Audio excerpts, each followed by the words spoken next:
You just kind of struggle through your decision making, or you make your world so small that you only are going to make decisions in a space that you feel comfortable with. Welcome to the Black Mother Wound podcast, where we center the stories of Black women as we heal from the painful relationships with our mothers. Welcome to the Black Mother Wound podcast. I'm your host, Jennifer Arnice. So one of the biggest ways that my Black mother wound was showing up in my life was my inability to trust myself. I didn't think that I couldn't trust myself. I just thought I naturally didn't make good decisions. And the difference with that was I didn't think something was wrong with like my learning. I just thought I was incapable. Like, you don't make good decisions. You can't think things through. You can't trust yourself. Versus I didn't know how to trust myself. That's the kind of delineation I want you to look at, because you might think that, oh, you don't have the ability to trust yourself. So you have to ask your mother for advice. You have to ask your friends when you want to do something. You got to call everybody up like that, like as if that's the way it should be. And that's the real crazy part with having this type of relational wound, is that it's so normalized, your dysfunction, that you don't even think anything is wrong because you found a way to maneuver around it. And it makes perfect sense to you, when in fact, we all fucked up. I want to talk about how we can learn to trust ourselves, because healing your mother wound is about having autonomy, is ownership, is sovereignty. It is you basically the alpha and the omega of your own self and of your own life. And that is impossible without self-trust. So this is really a cornerstone of healing. I know I talk about, hyper independence and being emotionally shut down and all those types of things, which you definitely have to fix. But trust and trusting yourself, I think, is even more important. It's like foundational. And if you don't get this, you're going to be struggling with every area of your life, because you always have to make decisions. You're always going to have to be deciding something, even the smallest thing. What am I going to eat for breakfast? What kind of gas am I going to put in my car? Should I take the job? What am I going to wear to work? Should I date this person or not? Like, there's so many decisions you are making on a day-to-day, hour-by-hour basis. And if you don't trust yourself, you're going to have an issue in a lot of areas of your life. Or maybe you trust yourself with a job. You make good decisions in that. But a lot of times when it comes to things that are important to us, things that are personal to us, when it comes to relationships, when it comes to vulnerability, when it comes to what I should be doing with my life, what I want to do with my life, trust becomes an issue very often. So I'm going to talk about, first of all, why we don't trust ourselves. Let's start. How did this shit even happen? How did we get in this conundrum, Jennifer? Well, the mother wound, like we know, means you don't have autonomy. So when you're a young girl, your survival depends on your mother's approval, her happiness, her appeasement of you. So you learn to lean into her dominance and her authority. And for her to feel safe, she has to be exerting that dominance and authority in your life. So there's no place for you to learn to trust. Add on top of that, if she is not trusting of people, if her trauma has made her believe that there's no one she can count on, there's no one she can trust, and she really can only trust herself, that's like the other side of the coin. Because if you think that you only can trust yourself, then you probably don't even trust yourself. In all actuality, you just kind of struggle through your decision making, or you make your world so small that you only are going to make decisions in a space that you feel comfortable with. That's another way you might not know that you can't trust yourself, because you have figured out how to make decisions in a very small window, a little corner of your life. Like you're in a shoebox when you should be in a mansion, but you're like, well, I feel safe right here. If I step out of that, if I step out of my comfort zone, I'm not going to trust myself. And then we're taught to believe that if you don't trust yourself, or you don't trust something that's happening, that means it shouldn't be trusted and is automatically dangerous. I was taught that everything was dangerous. I was taught that spending the night at somebody's house was dangerous. Talking to boys was dangerous.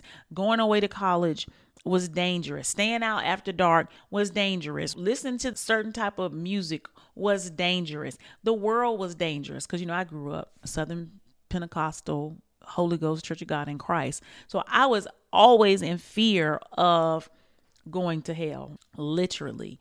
So my fear of life itself was like, I can't trust myself because I'm liable to sin. And if I sin, I'm going to hell, and which means I'm going to die. So I can't risk that. So you may have had your version of that where you grow up and you never learn to trust yourself. And then because we are these obedient little black girls, we believe that trusting our mother makes us a good girl. It makes us a good daughter. If I do what she says and I take her advice for everything and I follow the path that she has for my life, then I'm a good daughter and I can stay in her good graces. Everything will work out perfectly for me. And then you get older and you realize that's not the case. And then you're stuck in a space where you do have to make decisions for yourself, but you haven't developed the skill set to do so. But it all starts really from our own survival mechanism. And this also goes back, I think, to Black parenting, where you're always a child. So you always have to do what somebody else says. And if you have that mindset, then you never will learn to trust yourself and make your own choices and become responsible for yourself. So I think that's something to really understand, how we got to this place. And the next thing I want to jump into is, what do we do? What does it look like in the big picture when we are not trusting ourselves? Because it's not that we don't know. Let's not get that confused. We think not trusting means, well, I don't know what to do. I don't know. Meaning you want to know something for sure. You're never going to know everything for sure. And that's why a lot of times we do become enmeshed with our mothers and friends and other people's opinions, because we need someone to be sure.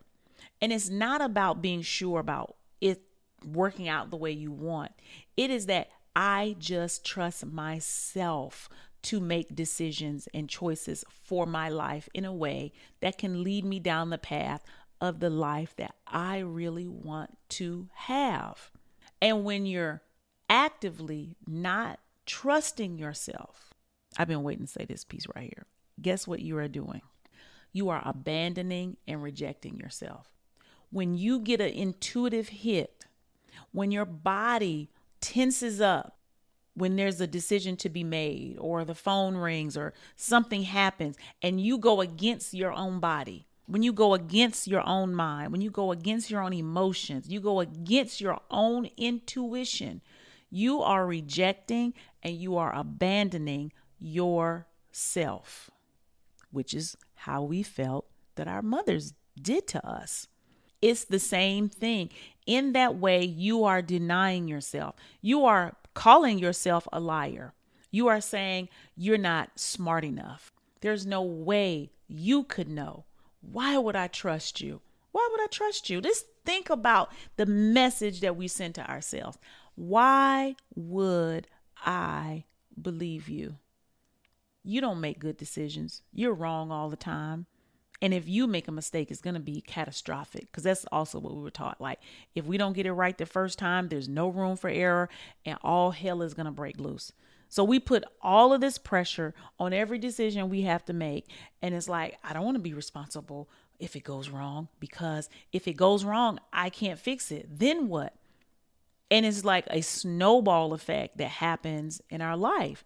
But what you're doing is rejecting and abandoning yourself every time you do that. So what you're going to have to do is get very, very quiet mentally, emotionally, physically, and take the time to be aware of what is being answered inside of you. What is actually happening? And it's so funny because it really does start with small things. I'm not even going to talk about should you take the job or not? Should you move or not? Like, these are really big decisions. I want you to start with small things like, what do I want for breakfast? There are people that sit in front of the refrigerator with the door open and it's like, well, should I do this or should I do that? Or what are you going to wear this morning? Like, all of these decisions that need to be made where there's really no negative ramification. It's just a choice. But because of how we were brought up, for us, anything we do can yield a negative result, and a negative result that we are powerless to do anything about. So you not trusting yourself is really this sense of powerlessness that you have. And you have to realize that you're not powerless. And this is where we come in and we're talking about the adult version of you and the child version of you.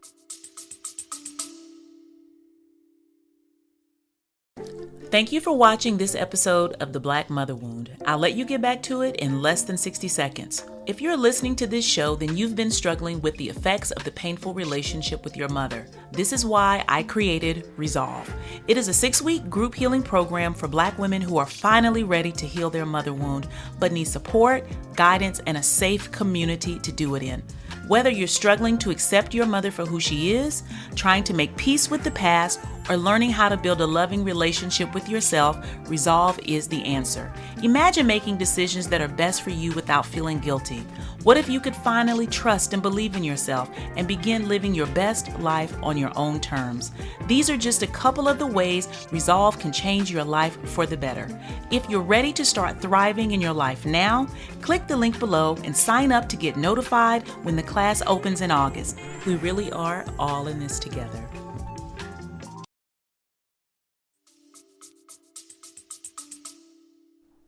40-year-old Deborah is a grown woman and she knows how to do things, what to do, when to do, and how to solve problems.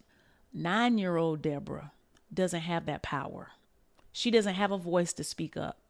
She can't call somebody and say, I need help. She can't walk out the door and leave when she's afraid and somebody is abusing her. She actually is powerless. So the way that you're making decisions is from the 9-year-old version of you who's afraid and who believes she's powerless. So this is where the reparenting comes in, when you have to become quiet and you are asking, what do you need right now? Where do you want to go? What would make you happy? And you make the decision from those places. We're making decisions based off, if something goes wrong, what am I going to do? We're making decisions based off who is going to be happy with me. I don't want them to be mad with me. We're making decisions from that place. We're making decisions from, I can't take care of myself. Those are all childlike thought processes. Just think about that. When you talk about you don't want somebody to be mad at you, so you're going to make a choice that's not authentic and genuine for you. Of course, you don't trust yourself. You have been abandoning and rejecting yourself. So guess what? You are completely out of integrity with yourself and the little girl in you. So of course there's a conflict there, but you have to get quiet and ask just what is the truth. You learn to trust yourself by relying on the truth. Now, that sounds easy, but for us, The way we grew up, we couldn't rely on the truth because the truth is, my mother's treating me like shit. She's giving me bad advice. I'm watching her do jacked up stuff in her life, knowing that it doesn't make sense, but I can't be honest about that. I can't speak up about that because I'm a kid. So the truth really never had a value for us in our life from our perspective. So now as we think about how to get our needs met, and that's by hook or crook. But what you have to do is return back to your authentic self, and you have to get integrity with yourself, and you have to start telling the truth about what you want. And then you have to mother yourself through that process. And you have to be willing to sit through all the conversations that are going to happen in your head when you have to make a choice. Well, what if I take the job and I don't like it? In parenting yourself, you would say, well, you would find another job. Well, I want to quit this job, but this new job that I'm taking is, I'm kind of unsure about it, or I have to move. A healthy parent would say, I believe you can make a good decision. Well, let's look at your savings. How much money have you saved? Do you have 3 or 4 months of living expenses saved up? So if you don't like the job, you have time to come back to whatever it is you were doing. But we have to be able to walk ourselves through those conversations and be there for ourselves. But first, you have to trust yourself. You have to trust that you have the ability to do that. So how do you build trust in yourself? You start with doing what you say you're going to do. Why would you trust you? You say one thing, you do another. The wind blows, you change your mind. You start something, you stop. Why would you trust yourself? You have no track record of having a solid sense of integrity with yourself. So what you have to do is do what you say you're going to do. If you say you're going to make your bed up every morning, make your bed up every morning. If you're going to eat breakfast, if you say you need to start eating breakfast every morning, then eat breakfast every morning.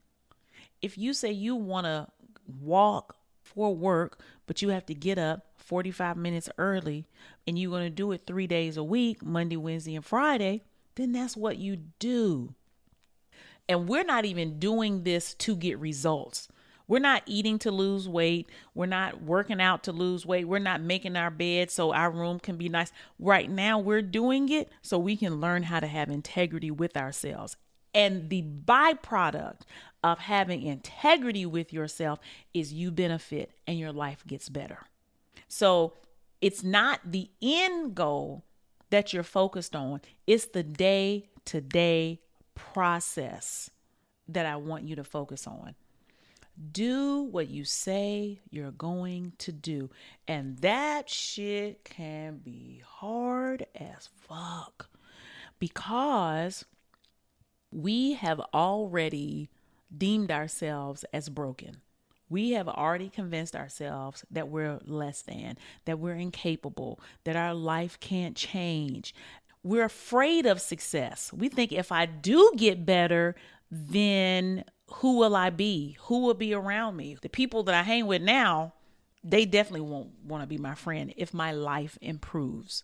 So we find ways to sabotage ourselves. So you have to be really, really clear about this healing work. And that's why I also talk to y'all and think back and go back and listen to the old episodes about reparenting. You have to have a commitment to yourself. You have to say, I am committed to little Jennifer. She deserves to have a peaceful space to live. So what does that mean? Well, that means she does like her bed made. Well, we're going to make the bed every day. I deserve to go throughout the day and not feel hungry, and which gives me a headache and I lose energy and I'm lethargic and I'm a bad mood. All of that can be fixed with eating every morning, making your breakfast. When you start to take care of yourself yourself starts to take care of you. And building trust with yourself, child, your whole life changes because you make different choices. Because when you start to make the types of choices and do the types of things that build trust, you have to set boundaries. Oops. Somebody might want to stay on the phone all night. Yeah, I'm sorry, I got to get off the phone because I got to get up 45 minutes earlier because I've committed to taking a walk every morning before work. Ooh, I've said that I was going to save 10% of my paycheck. And y'all are asking me to go out Friday night. Oh, I'm not going to be able to go. Sorry. I know I'm usually I'm the designated driver. I don't drink. I come pick everybody else up. You might even be picking up the tab. You're going to have to say no. You don't trust yourself because you have abandoned yourself in hopes that someone else would show up for you. Because if you have the answers and you can really take care of yourself in a really healthy way, the question becomes, what is everybody else for? Because I thought that we're here to rescue one another, because I needed somebody to come rescue me when I was a little girl. And I've been rescuing my mother. I've been being her counsel. I have been cleaning up after her. I've been listening to her problems. Whenever she needs something, I'm there. I'm a listening ear. Like, I have been there for her. And I have needed somebody to be there for me. So if I can take care of myself, where does that leave everyone else in my life? Because let me tell you, when you start to trust yourself and you start to take responsibility for your own life, you start to look at other people different and you start expecting them to take responsibility for their own life. And then you start saying, oh, wait a minute. I've been spending a lot of time trying to convince you, cajole you, rescue you, when that's what you should be doing for yourself.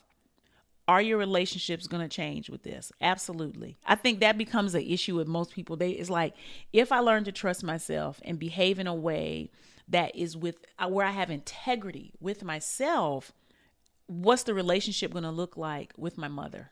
Because now I'm not calling and I'm not asking for her advice. I have to tell her no. She may need to borrow money. She may want to come over. She want to call late. And you're not going to be able to do those things because trusting yourself requires that you put yourself first and you prioritize what your needs are first. So you are not going to be able to do this work if you're prioritizing how it impacts another person. And y'all know I don't give a fuck. Like, y'all care too much about what somebody else thinks because you think your happiness rests in their approval of you, which causes you to reject and abandon yourself, which is why you don't trust yourself. But once you begin the process of doing what you say you're going to do, and you see the benefit of it, it becomes like a drug. Listen, when I learned how to save money, I was like, oh my God, I can do anything. Wow.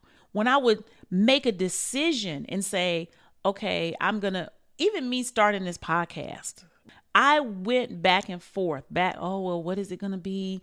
Is it going to, I had dreams like starting the podcast. If I'm not going to be Oprah overnight, what's the point of starting the podcast? Versus I have a message. I have an audience. I have something I want to share. I think that I could be of service to others. What I know, I think is helpful.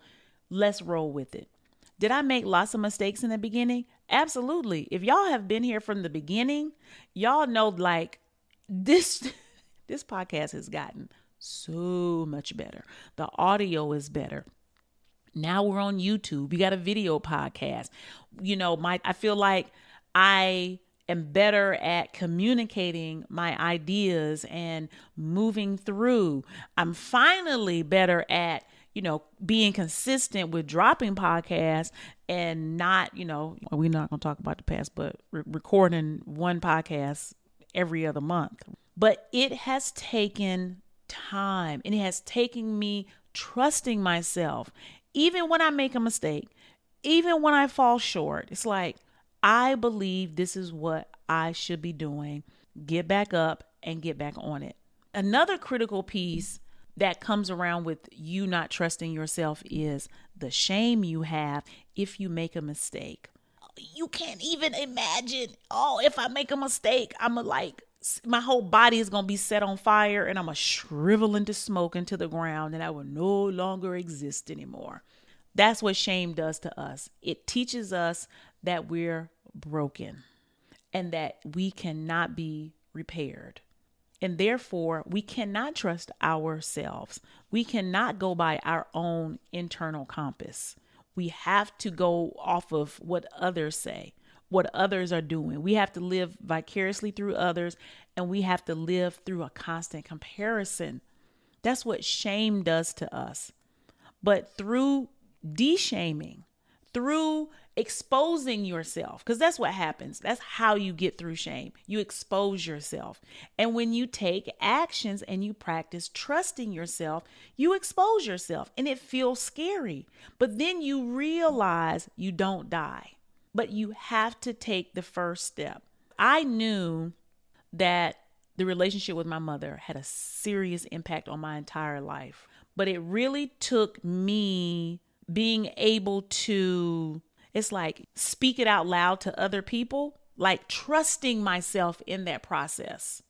And now look what has happened. We're like almost 100,000 deep in this game, right? This community, all because I trusted myself. So listen to me. This is going to be hard for some of y'all. Start small. Do what you say you're going to do. It is completely life-changing, okay? You know, I feel like I be beating a dead horse sometimes because I tell y'all the same thing over and over again. But that's all I have today. This is the work, and we are all in this together. I love you dearly. I'll see you next week.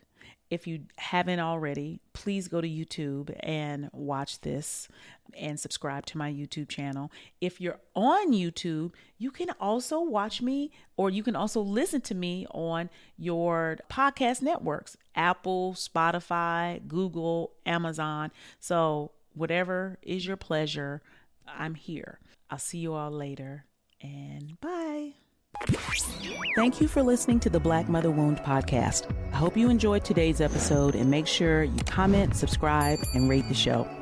You can keep the conversation going over on IG at Black Mother Wound, and click the link in the show notes to download the free Mother Wound Healing Guide. See you next week.